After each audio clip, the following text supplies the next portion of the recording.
Let's start.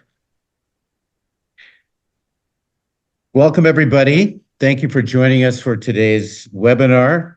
This webinar is on the Cuban economic reforms.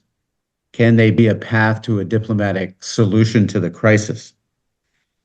You will know that recently the government of Cuba has introduced sweeping economic reforms that liberalize private business and investment on the island. Is this unprecedented policy package a path to diplomatic solution that can end the cruel and illegal U.S. blockade of Cuba?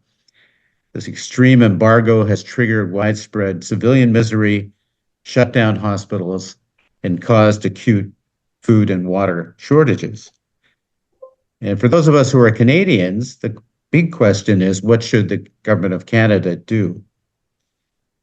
We're delighted to welcome a panel of experts, really crucial players in this issue, to discuss this urgent set of issues, including Cuba's ambassador to Canada, Rodrigo Melmiarco Diaz, Senator Rosa Galvez, and Member of Parliament Gabriel Samari. I will introduce these panelists shortly, but we're just thrilled that they have joined us. The Group of 78 is privileged to host this webinar.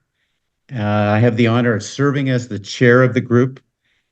G78 is a nonprofit working for peace, security, climate action, and economic and social justice through progressive Canadian foreign policy and renewed multilateralism and plurilateralism.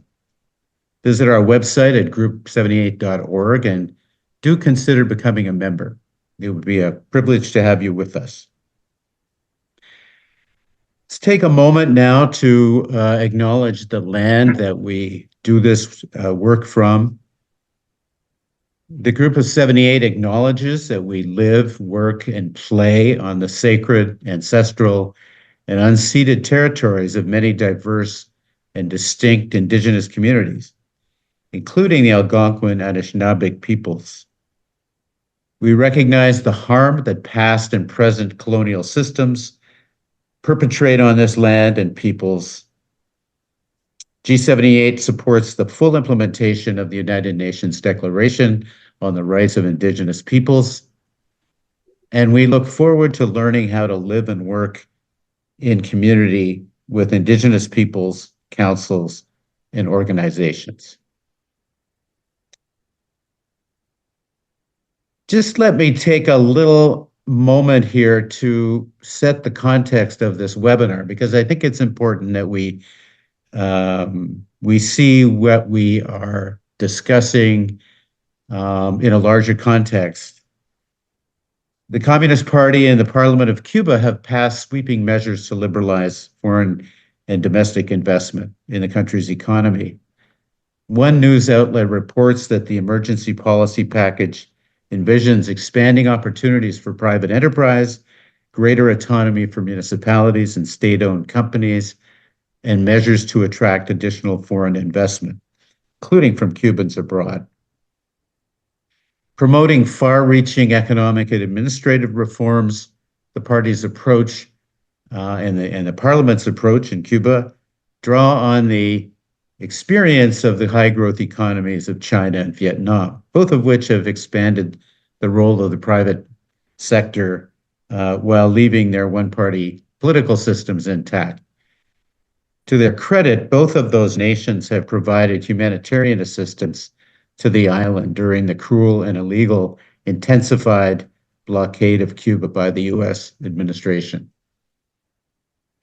Meanwhile, the blockade has triggered severe conditions on the ground, extended power outages, severe shortages of fuel, water, food, medical supplies. People are suffering. There are signs of acute hunger. Some 12,000 children await treatment at Cuban hospitals that have been forced to pause their operations.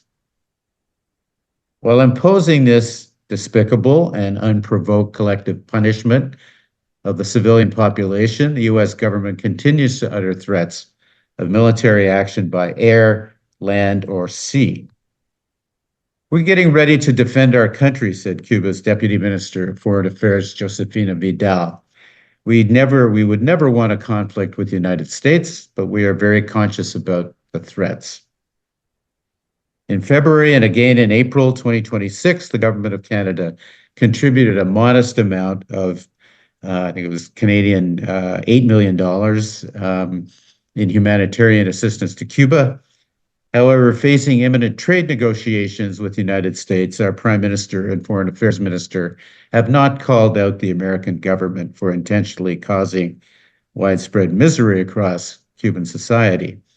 Nor has our government spoken up for the Canadian businesses in mining and tourism that have been forced by US sanctions to sell their Cuban operations at cut rate prices to American and indeed Republican interests. There is much more that Canada can and should do now.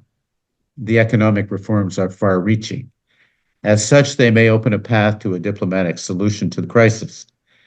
In addition to China and Vietnam, Canada should work, we believe, at the Group of 78, with Mexico, Brazil, Colombia, Spain, Portugal, and other like-minded countries, as well as with the United Nations, to facilitate a negotiated settlement between America and Cuba to avert military action, to remove, first of all, the fuel embargo and secondary sanctions, and then secondly, to ratchet down the blockade toward normalized economic and political relations between the two countries. Among other components, this peace process should be accompanied by a massive infusion, we believe, of solar panels to help Cuba meet its daily energy needs and reduce its dependence on oil. Other forms of infrastructure renewal will be important as well. Let me introduce our speakers. His Excellency Rodrigo Melniarca Diaz, Cuban ambassador to Canada. Welcome, sir. Thank His Excellency was appointed in 2024. He has held senior government positions, including, and this is important for today, as Minister of Foreign Trade and Foreign Investment, and as Cuba's permanent representative to the United Nations. His earlier appointments included serving as Cuba's ambassador to Belgium, the European Union, and Luxembourg, and as deputy minister in the Ministry of Foreign Investment and Economic Cooperation. We are also delighted to be joined by the Honorable Rosa Galvez, Senator for Quebec. Bienvenue, Senator. Rosa Galvez is a senior Canadian senator representing Quebec, Bedford, a former Laval University civil engineering professor, and an expert on the effects of pollution on human health. She is chair of the Senate Energy, Environment, and Natural Resources Committee and president of the Parle America's Parliamentary Network on Climate Change and Sustainability. We are so glad you are here with us. And our third speaker is Monsieur Gabriel Saint-Marie, Member of Parliament for Joliette-Manawan. Bienvenue, Gabriel. Oui, merci. He's economist Gabriel Saint-Marie has represented the riding of Joliette-Manawan since 2015. He is co-chair of the Canada-Cuba Interparliamentary Group. And since 2025, he has been the Bloc Québécois critic for industry and housing. He's the vice chair of the Standing Committee on Industry and Technology and of the Standing Committee on International Trade in the House of Commons. So that's an excellent group of experts. They are players in this set of issues. A warm welcome to all of you. Now we turn to opening statements. I would like to invite each panelist to take about 10 minutes to make an opening statement on the crisis, the impacts, the illegal blockade, the fundamental principle of Cuban sovereignty, the importance of countries in the UN speaking out, pathways to peaceful solution, and what Canada can do, and of course more if you see important issues that need to be discussed. So let me start with His Excellency Ambassador Diaz. Sir, the floor is open to you. Welcome. Thank you very much. Well, first of all, I would like to thank you, Dr. Ted Jackson, Chair of the Group of 78, for organizing this webinar and for the invitation to participate. The Cuban people are facing a very difficult situation because of the tightening of the economic, commercial, and financial blockade by the United States government. The blockade has lasted for more than 60 years, but President Trump has intensified it to absurd levels. In his first term, his administration ended the process of normalizing bilateral relations initiated by President Obama. 243 measures to strengthen sanctions against Cuba were implemented then. The best known is the arbitrary inclusion of Cuba on a list of countries that supposedly sponsor terrorism, for which they have no justification whatsoever. On the first day of his second term, he again included our country on this list, from which the Biden administration had removed us. Inclusions on this list means, in practice, that banks and financial institutions are reluctant to do business with Cuban companies. However, in 2026, the present year, the Trump administration adopted new measures in an aggressive escalation against Cuba. On January 29, an executive order declared, without any justification, that Cuba represents an extraordinary threat to the national security of the United States and threatened tariffs and other sanctions against any country that trades petroleum products with Cuba. A de facto energy blockade was established. And on May 1, another executive order sanctioned various Cuban and foreign companies and threatened further sanctions against any enterprise trading with certain Cuban companies. What is the intended outcome? To create a humanitarian crisis that will trigger a social explosion, leading to regime change. The same objective that the United States government has pursued since the very triumph of the Cuban Revolution. It is worth recalling that in 1960, in a recently declassified memorandum, U.S. Undersecretary of State Lester Mallory stated without shame that the economic sanctions were designed to create economic hardship for the Cuban people in order to undermine their overwhelming support for Fidel Castro's government. And the interest did not start with the revolution. However, the United States has always had the ambition to control Cuba. History do not lie. In the 19th century, when Cuban revolutionaries were defeating Spanish colonialism, the U.S. Army intervened militarily in Cuba and occupied the island for several years.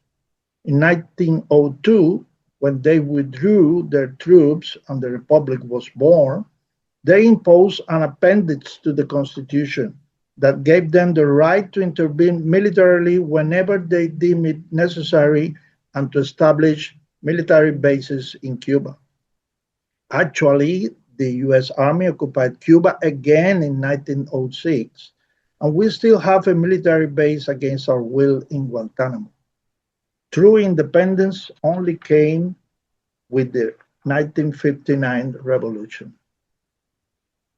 But one question we should raise is whether the actions of the United States are legitimate.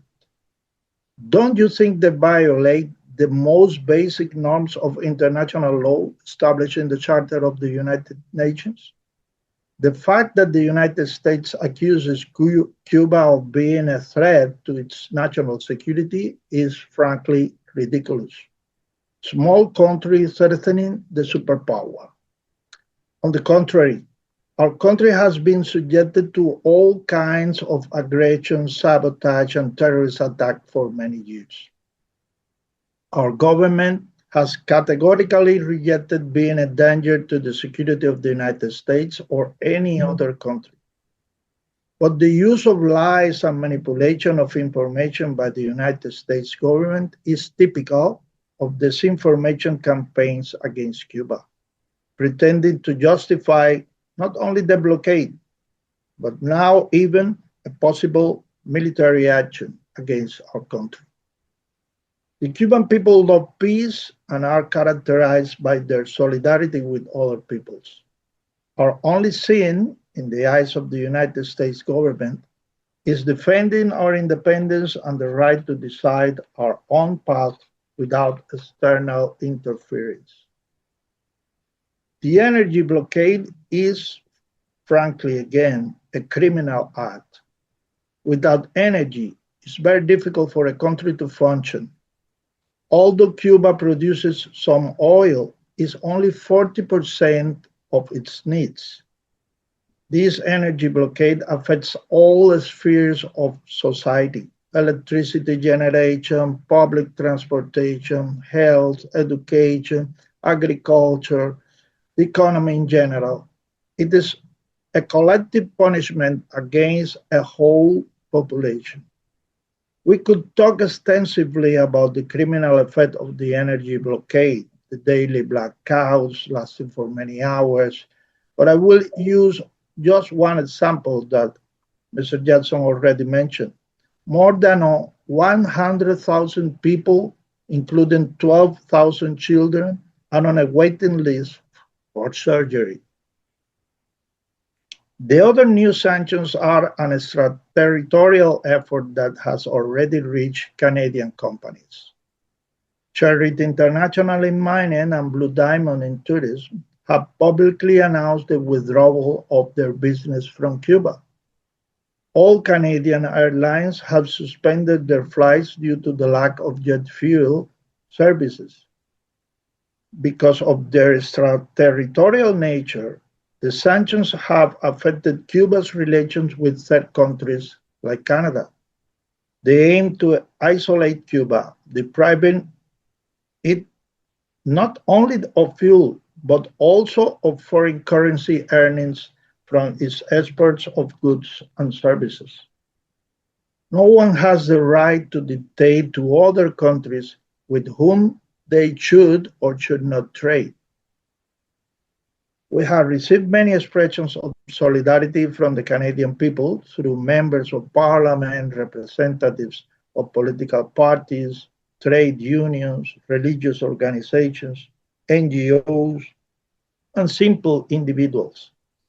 We know that the Canadian government is concerned about the situation in Cuba. We sincerely appreciate the approval of two humanitarian aid packages totaling 13 million Canadian dollars, which are being sent to Cuba through international organizations.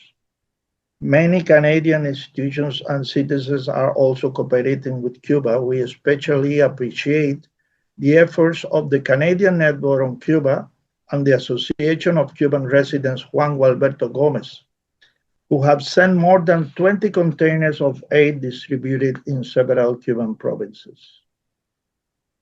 President Trump says that Cuba must negotiate. Cuba's traditional position has been one of willingness to engage in dialogue and maintain a normal relationship with the United States. We are open to discuss any topic, even with this aggressive administration, but as equals, with full respect of our independence. Moreover, we believe that our cause is just and deserves the support of the international community, of countries like Canada, which have the defense of international law among the pillars of their foreign policy. Preserving Cuba's independence is crucial not only for our country, but also for regional stability and security. In these complex times, peace is at risk.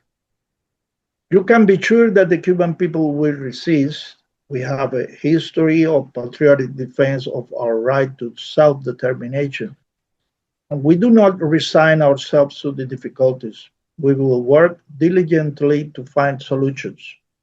Recently, as it was already mentioned today, the Cuban parliament approved 176 measures grouped into 21 thematic areas to advance profound transformations in essential sectors. These are changes decided in Cuba, seeking to confront the current crisis while preserving the socialist character of our project, giving more opportunities to the private sector and the market, and upholding social justice. I would finish here, but I reiterate myself at your disposition if any clarification is necessary. Thank you very much. Thank you, Ambassador. Really appreciate it. We will come back to you with some questions, but that was an important presentation from which we all benefited enormously. Now, let me go to our second speaker, Senator Rosa Galvez. Please take the floor. Buenos días, distinguidos copanelistas y distinguido organizador de este evento. Es un honor para mí estar esta mañana con ustedes. I wish we could be meeting in a less terrible, frustrating, emotionally charged moment for the people of Cuba and be discussing about very positive things. Unfortunately, it's not the case, but still we need to address the situation and propose solutions. So let me tell you that I'm going to give my remarks from several perspectives because I wear several hats, as I'm sure you all understand.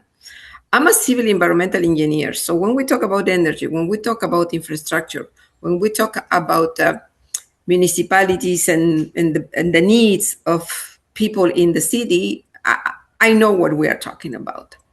I'm also an independent senator, so I am not aligned with any particular or specific party. I realize I have some commonalities with several of the party. Of course, I come from Quebec. I do respect and admire what the Bloc Québécois does at in the Parliament of Canada. But my origin is Peruvian, and even though I've been living here 50 years now in Canada, I have traveled all around Latin America. I have held research projects with professors at La Habana University, and of course, who has not been in Cuba to enjoy the weather, the summer, the winter, the summer, and have fun in this beautiful country. So I want to first say that my central argument here is very simple. To me, from this old perspective, the Cuban crisis is not only a political crisis, it's also an energy crisis, it's also a humanitarian crisis, and for sure, Canada being a G7 country, Canada can help, and I think it must help. Not by choosing a geopolitical confrontation, but by choosing the people, the stability, and diplomatic paths. So first, I would like to talk about, maybe I will repeat some of the things that had been said already. It's about the reason, how we get this, how we get here, I feel it affects to Cubans, because in Latin America, at many points, we have been in similar situations for all kinds of reasons. Also give some ideas on how I think Canada can help and ease the Cuban situation. So as I said, I think that there are three converging pressures in Cuba. Of course, the first, the tightening of the U.S. embargo, which we heard is 60 years long. It's too many years. Financial and commercial restrictions have been expanded, making it increasingly difficult to Cuba to obtain fuel, credit, shipping services, and all kind of basic industrial parts for their country to function. And then there is this geopolitical competition that has sharply reduced the reliability of those supplies. I raise at the Senate and give a statement on the situation. Of course, there is just 3 minutes to talk about it. But, it was also like an echo of what was happening in Venezuela. And for Venezuela, I wrote an op-ed. When Venezuela shipments decline, Cuba's power plant, buses, hospital, and food distribution system, they all feel the shock.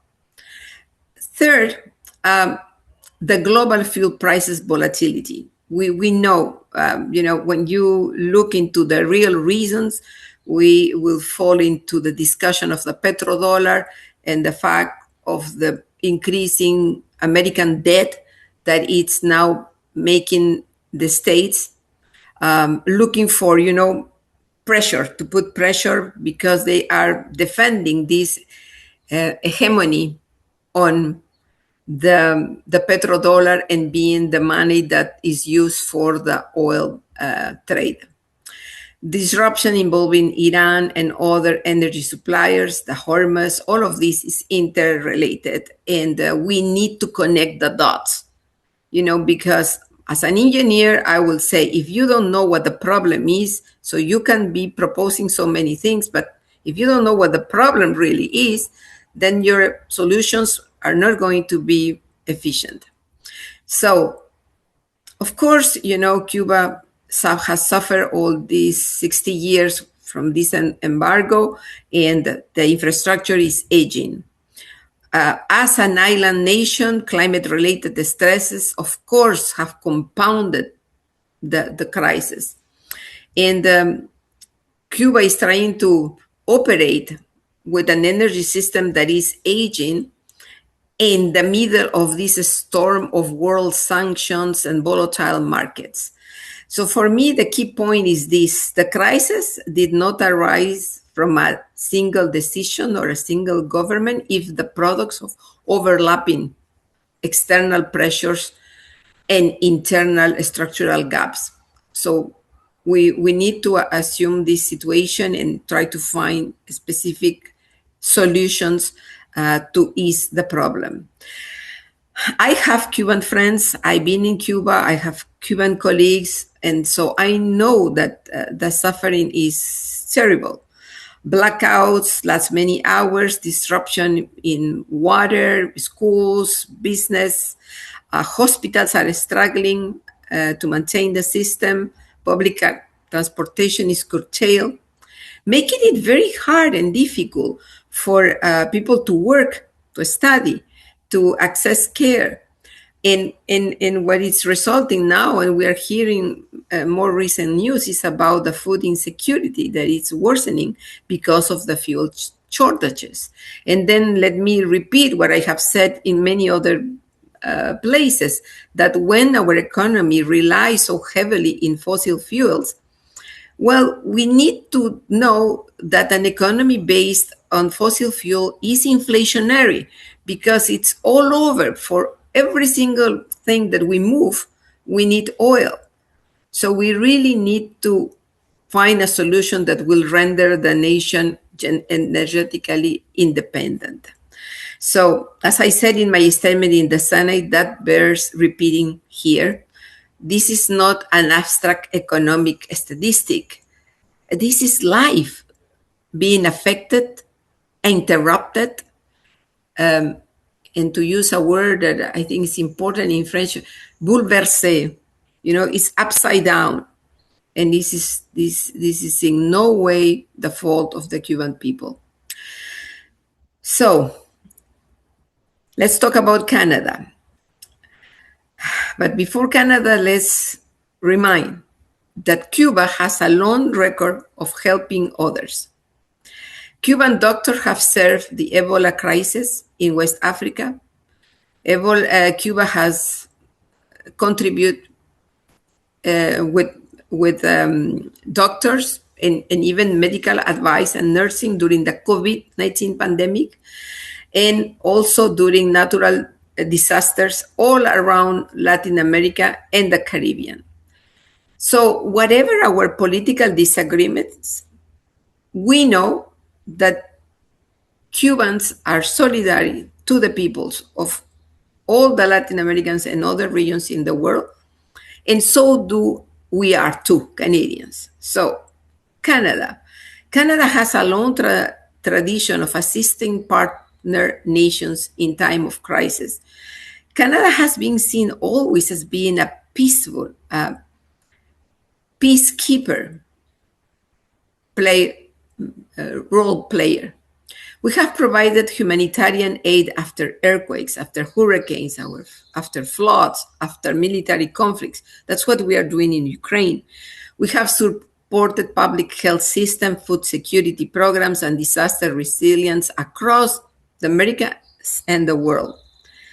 Now, more specifically, our relationship with Cuba is very distinctive.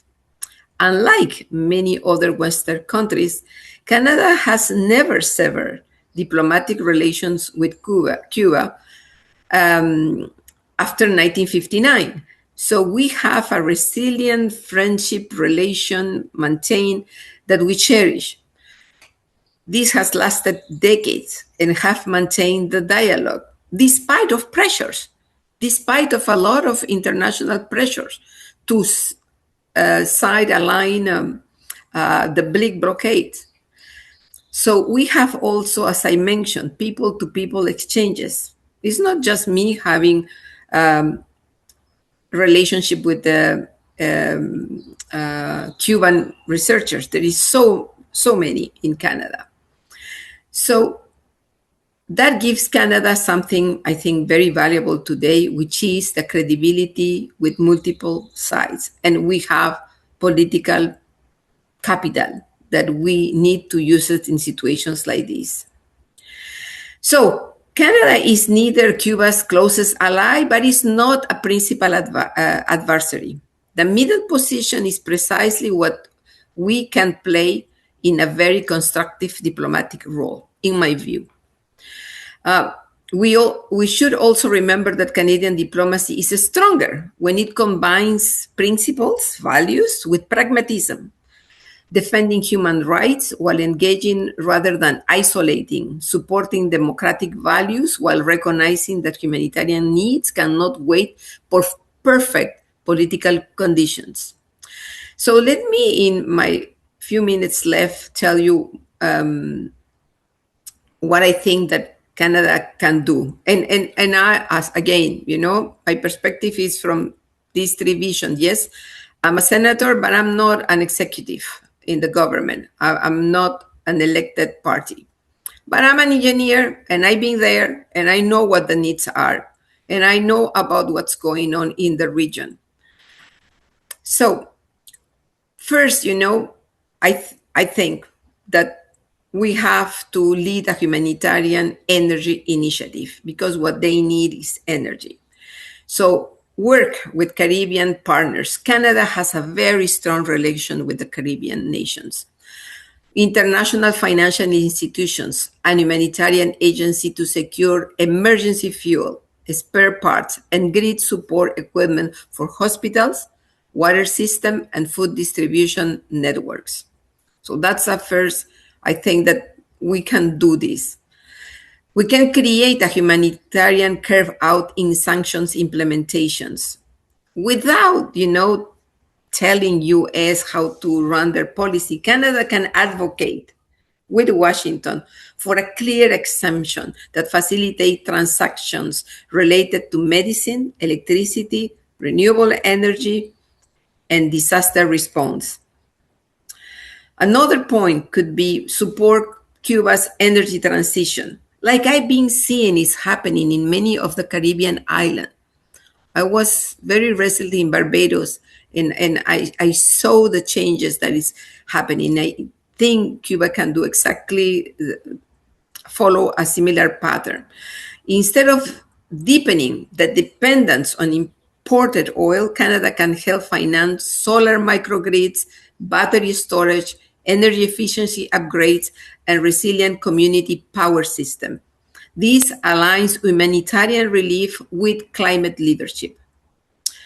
Another idea, convene a Canada-Caribbean-Cuba dialogue. Use Canada's diplomatic network and capital with the Caribbean network to bring together the Cuba and the Caribbean states, civil society, and international partners around practical issues, again on energy, security, migration, disaster preparedness, and of course, public health. Now, as we all have, as I said, many of us have person-to-person relationships with Cuban, we can increase or Canadian government can support, create programs that will help increase these academic exchanges, academic support, academic partnership, research partnerships. Cuba is known in the world for their medical progress, and we are an aging population. There are many synergistic ways in which, through universities, through research, through other sectors, person to persons, groups to groups, we can increase partnerships. Maybe at the municipal level, maybe at the regional level, and technical training in renewable energy and emergency management. So in closing, because I think that we need to exchange, we need to dialogue, there are other questions to come. I will try to end where I started. The question before us is not whether Canada can solve every political dispute surrounding Cuba. Of course, we cannot. But the question is whether Canada can help prevent a humanitarian and energy crisis from becoming a deeper human tragedy. And that will happen under our watch. And to me, that's too bad. If we cannot be being a country, a nation of G7, and we cannot help our neighbors, how can we expect that one day they will also show for us? This is the moment in which we need to show solidarity. And I truly, completely believe that we can. Because my thing is, if we say we can't not, who will can? You know? We are in the same continent. We know we have been in relationship with them. So I think that it is evident that we can. So our history with Cuba, our credibility as a middle power, as our prime ministers keep calling us, we are a middle power. And we need to get together with middle power nations. And our expertise, it's there. We have an industrial background. We know how to make industry work. We are developing more and more expertise in other form of energy, not necessarily oil and gas. And I am well placed to know that because I come from a province where 95% of the energy is hydropower. And in hydropower, we are looking into many new forms of hydropower, not just the big dams or the tall falls of water. We can have all kinds at all scales of energy producing equipment. So we have to focus on people rather than posturing, on dialogue rather than isolation, and on practical cooperation rather than geopolitical theater, if I may say that. Canada can help advance a diplomatic path that improves the lives of Cubans while contributing to the stability across the whole region of the Americas. So that is the role I believe Canada can, should, must play. Thank you so much, and I'll be there for the subsequent questions that we will address. Thank you. Thank you so much, Senator. Lots of options for Canada, lots of opportunities, as you say, and an obligation to do something serious. We'll come back to you and to the ambassador. And now, Monsieur Samari, the floor is yours. Thank you, Dr. Jackson. Allow me first to extend my greetings to you, Your Excellency the Ambassador, Madam Senator, all members of Group 78, as well as all attendees. From my perspective, and I believe that of the majority of Quebecers and Canadians, I love Cuba and its people, a joyful, intelligent people, bearers of a rich culture, resilient and strong. I'm deeply saddened to see all the suffering that these millions of Cubans are currently enduring, first out of human compassion, but also out of love for these people. I would like to see the Prime Minister and his government do much more in response to this situation, and I am calling on him to do so. I regret seeing so little intervention to denounce the situation, to prevent a military conflict, and to provide humanitarian aid. I also regret seeing the government make historic increases in military spending while at the same time reducing its international aid, which was already very low. In my view, peace is not built primarily with weapons, but rather through international solidarity.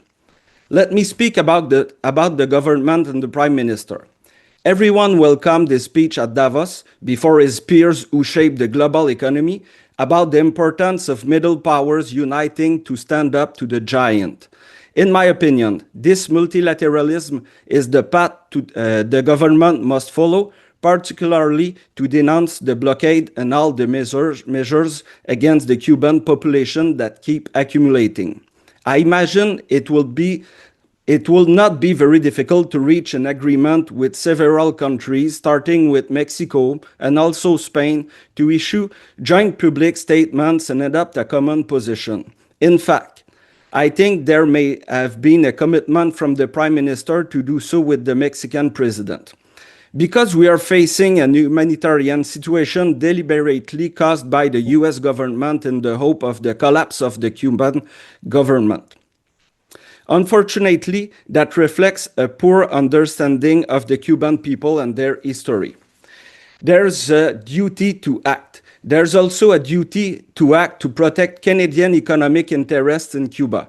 One can think of mining activities, energy, hotels managed by Canadian companies and airlines. We can also consider financial activities by Canadian financial institutions, as well as Canadian SMEs operating in Cuba. Canada even has legislation aimed at protecting Canadian companies operating in Cuba from external pressures. It is up to the government to use it.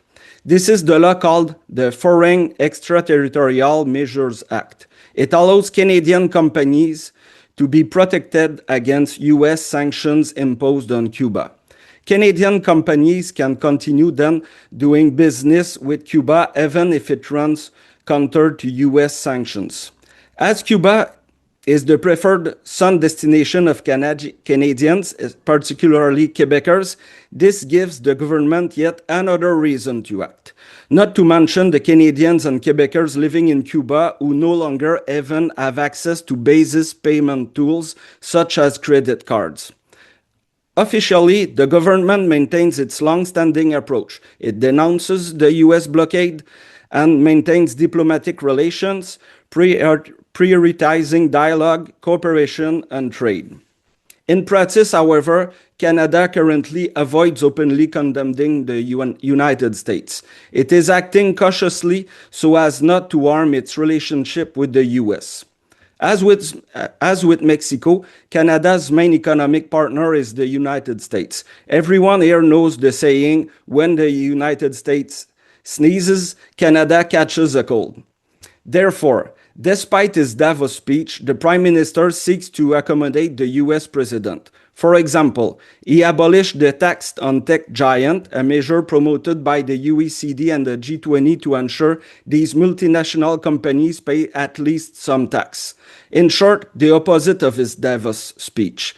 He also contributed to the G7 stepping back from the global minimum tax for companies registered in the United States, another measure aimed at reducing the use of tax havens and promoted by the OECD and G20.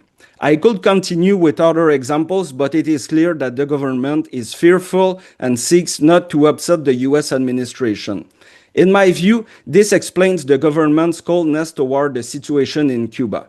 Ottawa is trying to intervene as little as possible so as not to damage its relationship with the United States.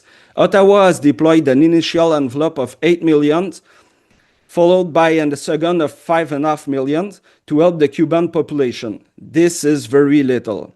The paradox here is that Mexico is doing much more than Canada to support the Cuban population, and negotiations between Mexico and the United States appear to be going better than those involving Canada.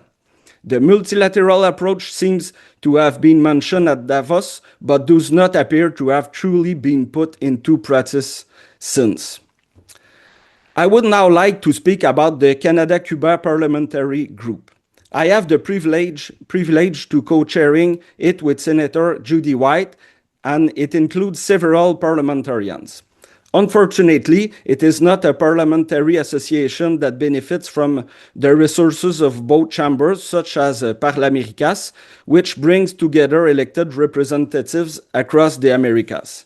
Nevertheless, we try to be as active as possible. We aim to inform parliamentarians about the situation and related activities. We organize meetings. For example, 2 weeks ago, we welcomed His Excellency the Ambassador and Cuba's Vice Minister of Foreign Affairs for representation and discussion. We also had a letter signed and sent to the Prime Minister calling on him to do more for the Cuban population. We took inspiration from a similar initiative by European parliamentarians. Here, 53 MPs and senators signed it. Having received no response, I took it to raise the issue with the Prime Minister. He told me he had already allocated $8 million in aid, and I reminded him that much more was needed. He said, okay, I'll take care of this, and the following week, the $5.5 million was announced. But it is still far from enough. I hope the government will commit to concrete projects in Cuba, such as launching second phase of existing initiatives, as Mexico is already doing.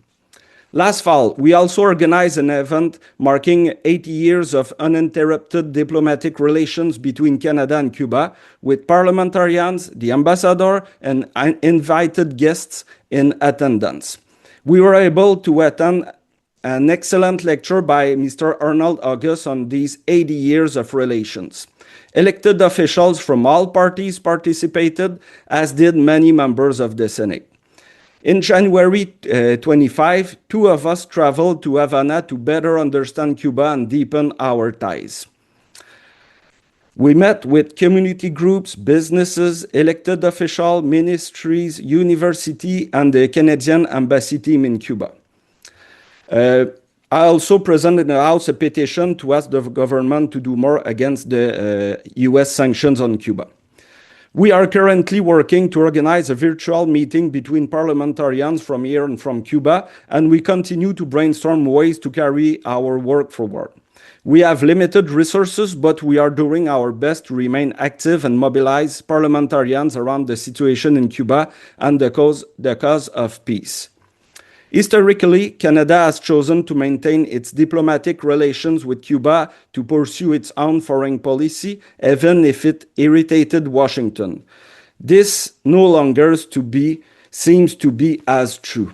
The doctrine toward Cuba may remain the same, but it is clearly less strongly upheld.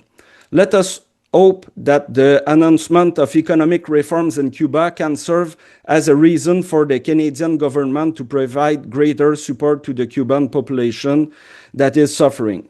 In closing, a few words about Quebec. The Quebec government and the National Assembly have historically had good relations with Cuba. The current government seems rather less engaged or aware. Let us hope that after the upcoming October election, the situation will change. In the meantime, many Quebec organizations continue to show solidarity with the Cuban population, and new organizations are even being created to provide on-the-ground assistance. We continue to put pressure on the government to work for peace, to ensure a military intervention is avoided, to lift sanctions, and to increase involvement in humanitarian aid and local projects, without forgetting the restoration of Canadian economic activity in Cuba and the return of air connections and tourism. Thank you.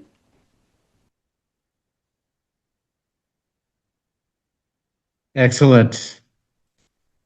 Well, I think in these last two presentations, informed by the first presentation, we are getting the pieces of a roadmap for Canada to actually take some serious action. So thank you, Monsieur Samari. It's terrific material. Also, Senator Galvez, excellent ideas and recommendations.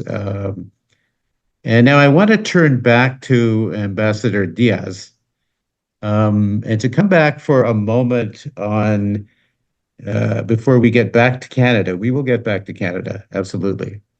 But to ask you a little bit more about this economic reform package. You're a former foreign trade and foreign investment minister for Cuba. As these reforms move forward, can you say a little bit more about how they could be implemented, what kinds of timeline there would be, what are some of the issues in implementing? Obviously, these are major changes, but presumably have some support in the local population. What's from a point of view of where you're sitting now, what would be some of the next steps, and how could they be implemented over a period of time? Yes. Well, as a matter of fact, I was the Minister of Foreign Trade and Foreign Investment for many years. And the first thing we should understand is this is not all of a sudden magic solution that appears now. It's something we have been working for many years. In 2011, it was approved, the so-called guidelines to improve the functioning of the Cuban economy. And many of these changes were started to move then. So it's a process. This is what I want you to understand. It's not something that we need to, like children, you need to walk before run. And I think that this is part of the process. We have been working on this for not on our own. We have consulted with many experts in Cuba and out of Cuba. We have studied very carefully the experiences of countries like China or Vietnam, for instance. So this is a process, but this is a big challenge. I mean, the changes we're introducing are important.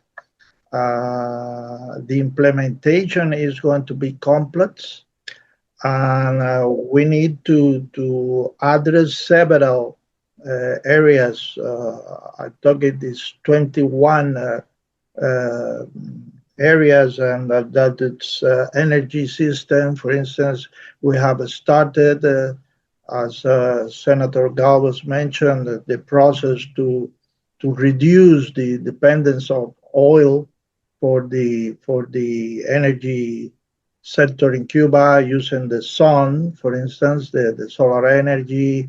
We have been working on this for several years. Last year only, we installed more than 1,000 megawatts of solar energy in the country, and this year we plan to do the same. Imagine that the demand in the electricity system is more or less 4,000. So you can't calculate this way arithmetically because you have the solar energy when the sun is out in the evening. You don't have. You can accumulate part of it, but not all. But what I mean is something that is been moving from some time now, and the same happens with the agriculture or with the foreign trade and foreign investment, where we would like to introduce more flexibility for these activities to function. But we are going to change, I don't know, social labor wage reforms are going to be implemented, the modernization of the banking system and the financial system, the tax system. So it's a complex group of measures. And the real challenge is to implement it rapidly and efficiently. The President Diaz-Canel, when he presented this package of measures in the parliament, explained that the government is going to work with assuring that every task is going to have a responsible, and the government is going to be very exigent to deliver and to have the results as soon as possible.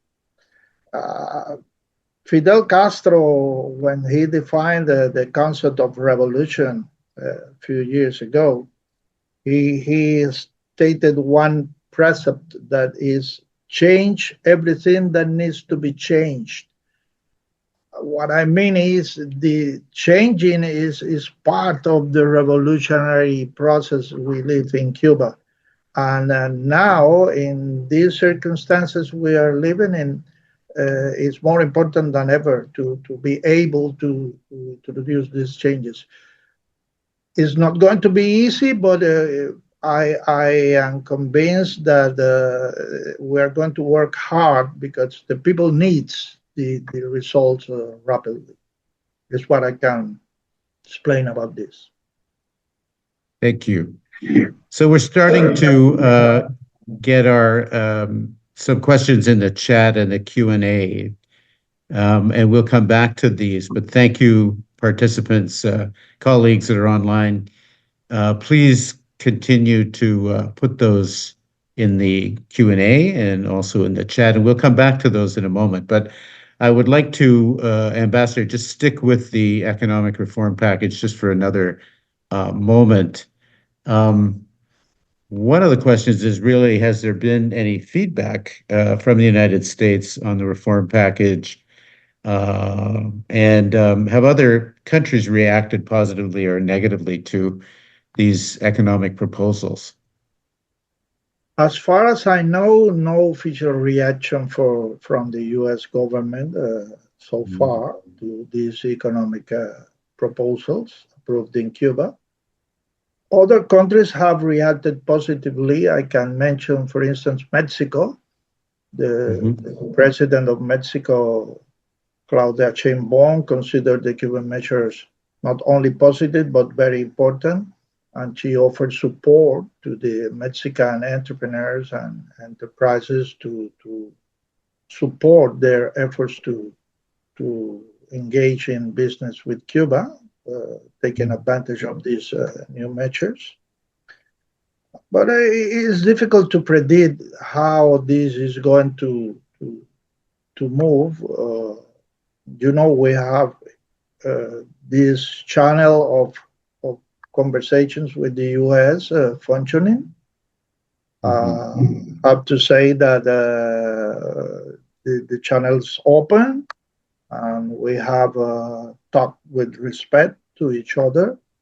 But I should say also that no much results are available to show so far. So from the Cuban side, we are very open to discuss our problems and find solutions. And I believe that this package of measures is something that should help uh, to continue these talks because uh, given the United States officials' declarations that Cuba needs to change this or that, well, this is a very important changes that are on the table. So eventually, this should help to contribute to the dialogue. That's what I can say. Thank you. Um, Good. Just let's shift to political reform.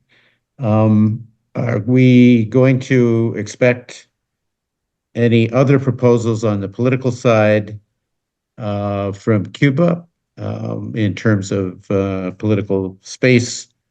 Anything around in the human rights space? I see we have a question here or a comment around issues like gender identity and their protection. What can we anticipate on that side?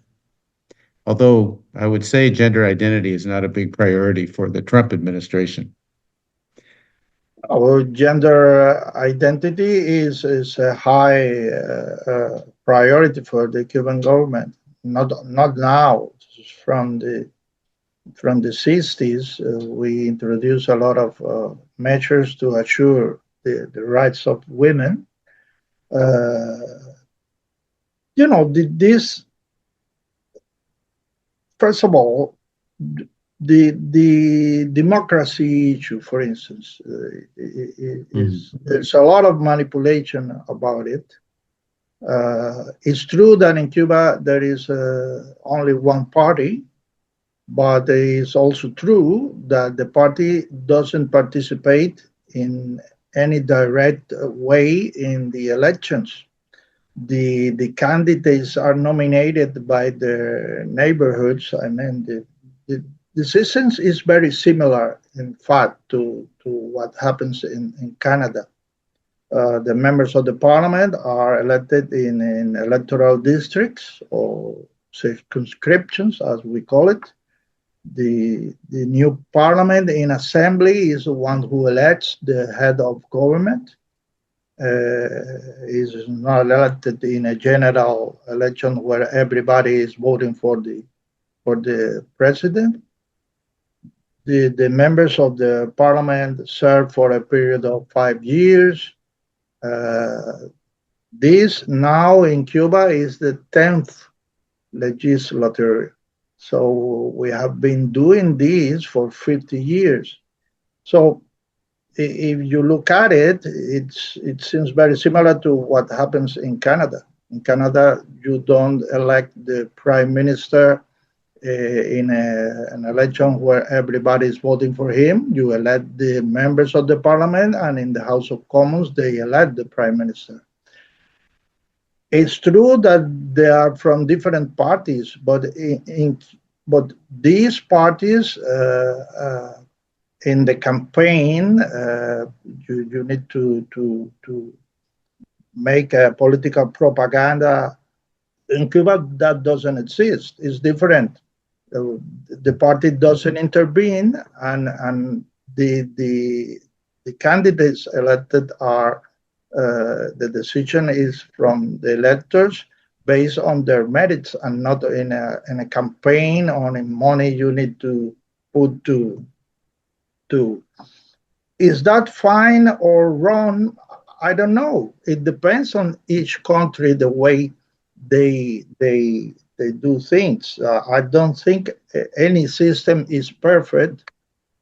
Actually, there are many differences from one country or other because it depends a lot in the history, in the traditions, and it is the way it is. It's the same with human rights. It is a subject that is manipulated frequently. Cuba is a founding member of the Human Rights Council of the United Nations, We periodically we present our report and we answer the questions of everybody, and we do it with respect. And there are things that are better or not so good in one country or other, but is the country itself who needs to address these issues with its people. So it's what I can say. Of course, we can continue changing things in Cuba. I already mentioned what Fidel Castro said is part of the concept of revolution. But there things are one way in Cuba because our history, our traditions. Jose Marti, who was the apostle of Cuban independence, founded a single party, and he defended the idea of unite all the revolutionaries in the 19th century under a single party. And that's the way it is. I mean, but I won't say that it's perfect what we are doing. No, and we will try to introduce the changes necessary to make it better. Thank you. Let's give you a break now. Thank you for those replies, those responses. It's very helpful. I want to turn to Senator Galvez. As you said, you know the region. You've talked about alliances that Canada could join with the Caribbean. You've talked about other players in the region. I'm wondering specifically about potential alliances and the kinds of initiatives you're talking about around energy, around climate, other issues with Barbados, which has been very active on the climate file. And I wonder about Brazil. I wonder about Colombia. Are there other players in the region who could weigh in with Canada on this and help to move towards a more diplomatic solution here? Senator Galvez. Yes, thank you very much for the question. To believe that one country can solve all the issues of another country, I think it's a little bit naive. We cannot do it like this. We can be a mediators, we can assist with negotiations, we can be the middleman or the middle power nation, as Prime Minister says, but I think we absolutely need a coalition, collaborations with trusted partners, because at the end, everything is based in confidence. No, I realized that. Was thinking about the parallels of so many things that are happening right now. The government is our government is putting executive orders to grab power and to put in cabinet the decision for many things. And we are going in this. It's like we are radicalizing. We are, taking the Trump style, or we are on the left, socialism, communism, and so we are always in this bipolarity in society, which is not helping us, because actually is the middle ground where I think people will be more comfortable. We don't want industries that just go and pollute. We don't want the abolition of private property, for example, but we don't want to put prices in everything, because not everything that has value has a price tag, but everything that has a price tag has a potential buyer. And we are in that specific situation. In Canada, very soon we are going to start a discussion about what is the value of nature. So put a price tag on water and you will see so many people with lack of water coming in. If they have the money, they will offer to buy. Unfortunately, Cuba is not among the countries that will come and offer to buy our water or to buy our energy because of the inequality and in the resources. Canada is blessed with resources. So coming back to Latin America, because why I'm saying this is because we are seeing exactly the same in Latin America. If we look into what's happening, Colombia is going to pass from a president with a very left social interest and vision to a person that is very much right wing. And we saw that in Argentina. And the same thing in Brazil happened. So like we are and let's, I hope Canada is not going to fall in that game, in that pendulum, because we really need centrists, people that are in the center. And while I recognize, because the ambassador talked a lot about the governance style in Cuba, the governance, how the country is governed. And the Wastemaster model, which is the same in the Caribbean region, because we were all colonies of the British Empire, it's a two parties, the Tories and the Labour, and it's always this, that the opposition opposes to anything that the executive does, and the executive wants to have as much power as they want.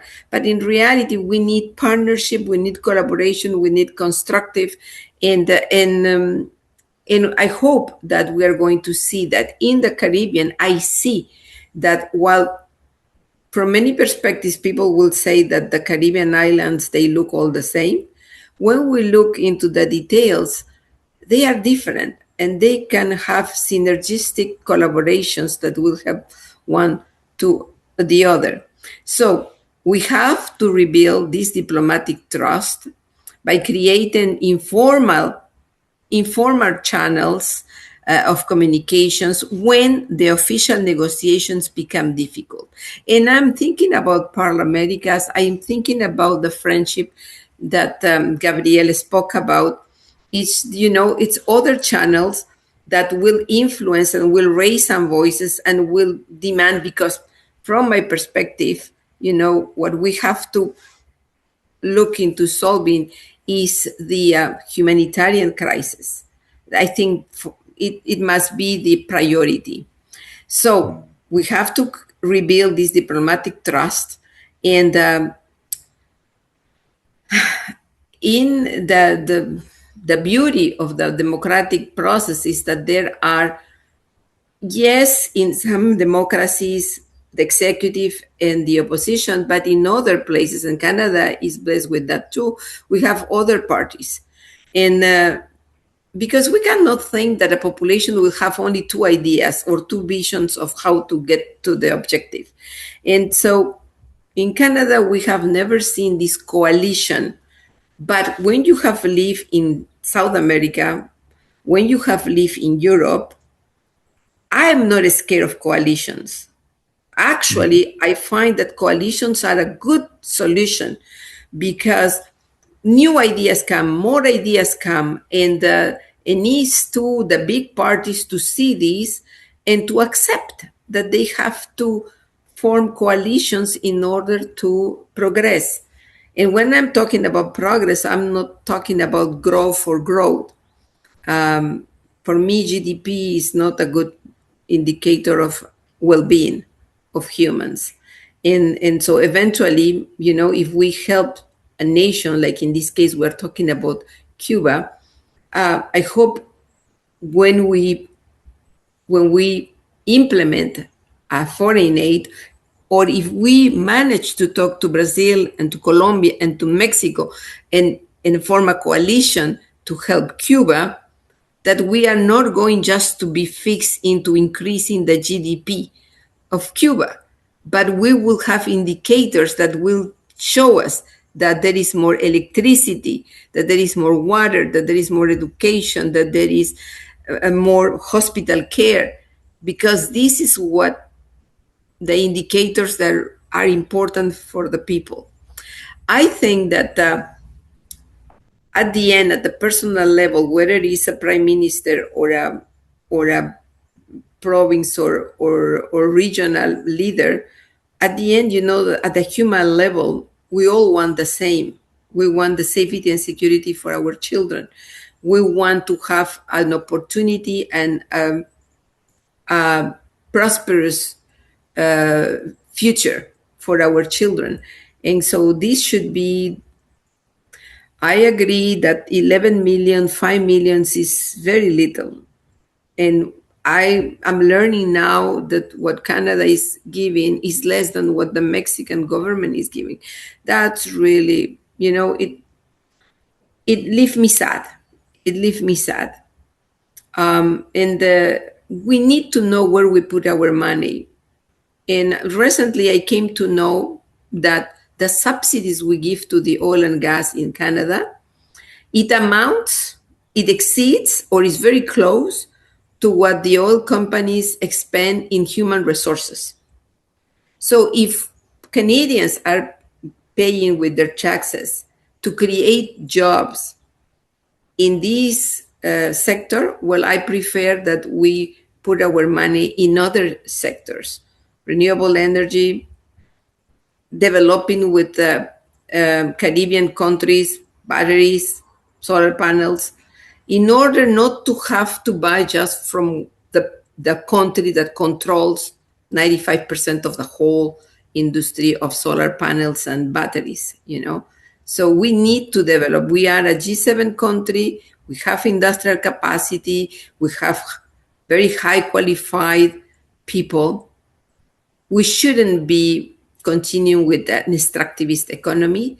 And when we will leave this extractivist economy, we will be able to help more our brothers and sisters of the region and progress with the reconciliation with indigenous people. I'm sorry I went by the branches, but I think that this is what I wanted to say.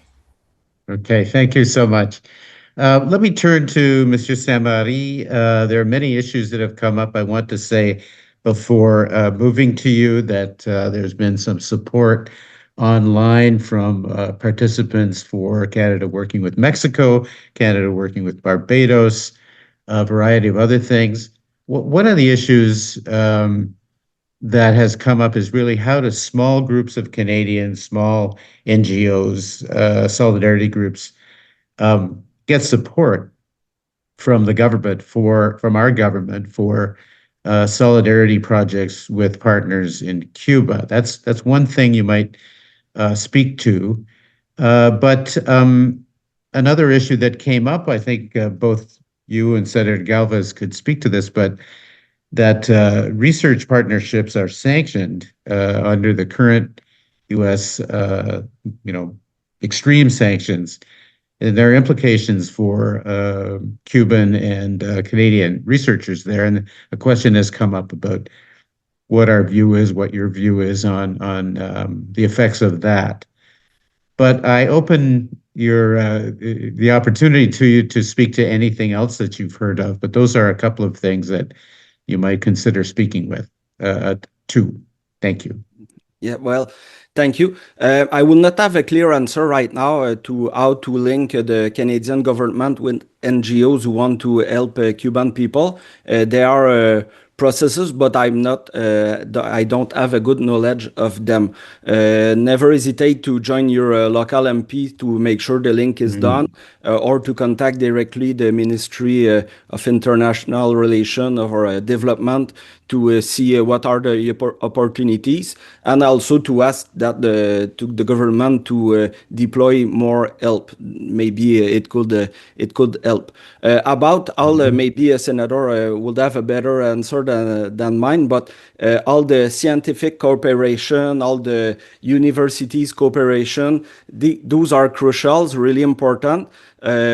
But we have seen during last year them decrease with all the situation, unfortunately. So we have to keep this up also, make links between scientists across border, and never forget the importance of sovereignty. It is not a third party to come here and interfere with our people here or our businesses here and the Cuban one. That's the basic international law institution about sovereignty. So that's what I would say to your answers right now. Sorry for it was limited.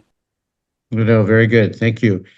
Back to the ambassador, one comment that came up, or one question really, is whether the Organization of American States can be useful in this situation.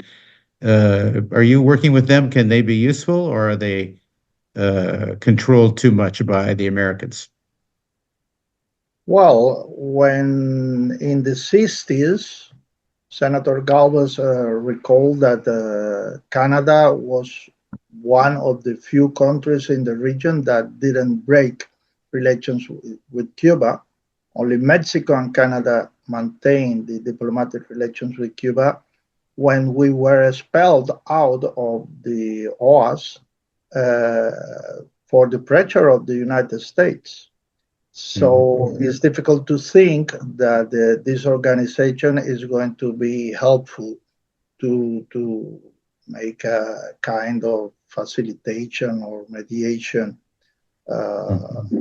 in this matter. That's my personal opinion. We are not closing doors to anybody, but is what has happened. Yeah. I would say one question from my own perspective is that I've been surprised that the BRICS bloc of countries have not been vocal on this issue. You have been receiving support, obviously, from China and from Vietnam, which is now a member of the BRICS. But Brazil seems to be pretty quiet. India, I don't know if India has weighed in, but are you surprised by that, or it seems No. like a resource? It is not exactly as you presented it. I mean, Brazil has sent not only has sent help to Cuba, but the government of Brazil, the President Lula himself, have spoken openly, condemning the U.S. blockade and supporting the Cuban right to be independent. And the same happens with other members of the BRICS group. Cuba is an associate member of BRICS, and we have a good relation with them in general, and we have some projects also in the economic area with BRICS. BRICS has a development bank. So it's something that is moving well. We are not, of course. I mean, each country itself has the way to react to what's happening, but we are not particularly, let's say, concerned about the BRICS position. Great. All right. Well, I'm glad to hear. Sorry that I was not aware of Brazil's statement on this. That's good to hear and important. Well, we only have a few minutes left. I would like to give each of you a chance to say any last things, give us any last advice. We will be, as the group of 78, following these directions and guidance up in our advocacy and our education work. But Monsieur Saint-Marie, would you have anything else, any final words? Yeah, well, thank you for the Group 78 for the organization of this panel. I'd say that there is interest among MPs and senators in supporting a peaceful resolution to the crisis. We have a good core of engaged parliamentarians across parties, as shown by the letter we signed calling for stronger action. However, our efforts help sustain momentum, but our impact is limited. From my perspective, the current government takes a highly centralized approach, with the Prime Minister making many decisions. He relies on his close advisors, Mr. Sabia and Mr. Blanchard.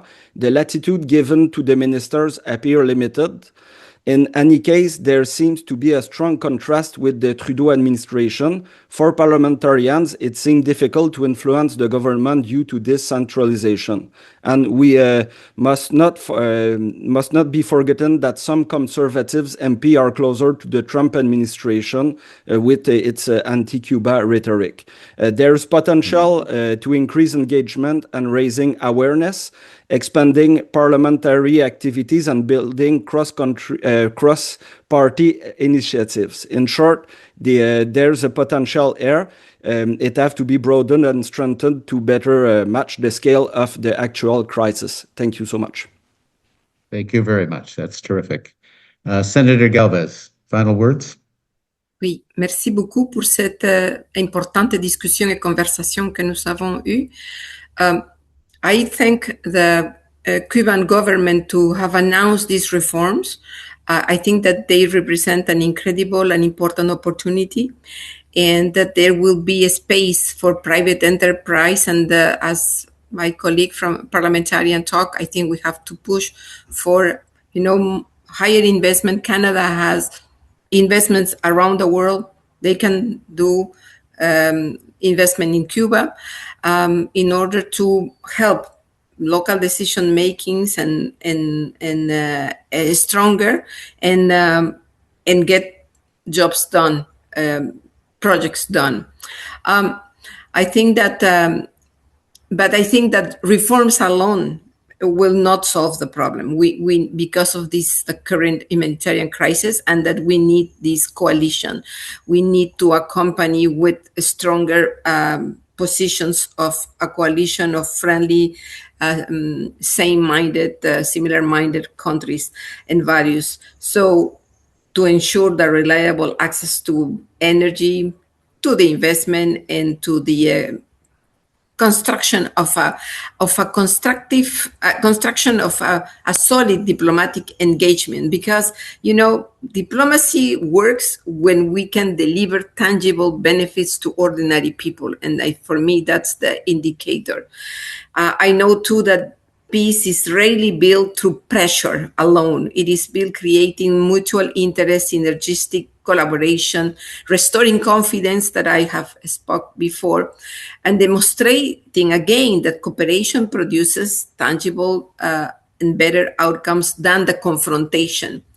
And I think that Canada has a very, very great opportunity here because of its experience, because of the friendship with Cuba. It has the credibility and it has, I think, the responsibility to make this thing happen.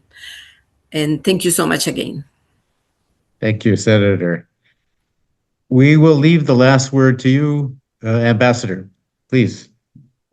No, I just want to thank the panelists, Senator and MP Gabriel and Senator Galvez, and especially to you, Dr. Jackson, for organizing this webinar with the group of 78.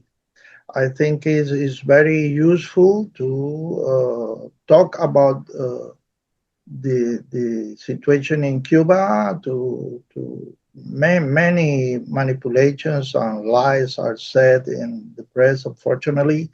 So to analyze this in a constructive and objective manner is very useful in my opinion. So thank you again. I hope that we can continue in touch. Thank you so much. Thanks to all the speakers. You were fabulous. We will follow this up. I see we have some contacts to give to our participants. We will follow that up as well. But there's a lot of richness in what you have said. I think there's a path forward here, at least from our point of view, and some great advice for what Canada can do. We've got to do something serious. Thanks, everybody. Have a great day. Thank you. Have a wonderful time. See you again. Take care.